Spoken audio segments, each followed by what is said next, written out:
In this video, you'll learn how to deposit fiat money on Binance using a credit card. By following these steps, you will successfully complete your deposit and manage your funds effectively. Begin by navigating to the Binance website. Once there, locate the sign-in button, which is typically found in the upper right corner of the homepage. Enter your login credentials to access your account. If prompted for additional verification, follow the on-screen instructions to complete this process. After signing in, locate the Wallets option in the main menu. Click on this to reveal a drop-down menu. From this menu, select Deposit to initiate the deposit process.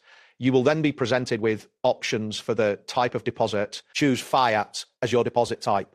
Next, select credit or debit card as your payment method. It is essential to ensure that the card you are using supports online payments to avoid any issues during the transaction. Once you've selected your payment method, you will be directed to a secure payment screen. Here, enter your credit card details, including the card number, expiration date, and security code. Carefully choose the amount you wish to deposit, taking into account any fees associated with the transaction. Review these fees to ensure you are comfortable with the costs involved. If requested, verify your billing address to proceed.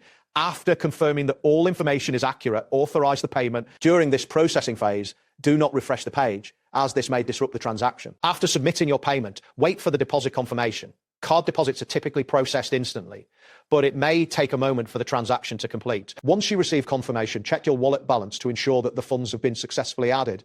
If the funds do not appear, save your transaction receipt for reference and contact Binance support for assistance. It is crucial to avoid making duplicate deposit attempts during this time. That wraps up today's guide. Thanks for watching, and catch you in the next tutorial.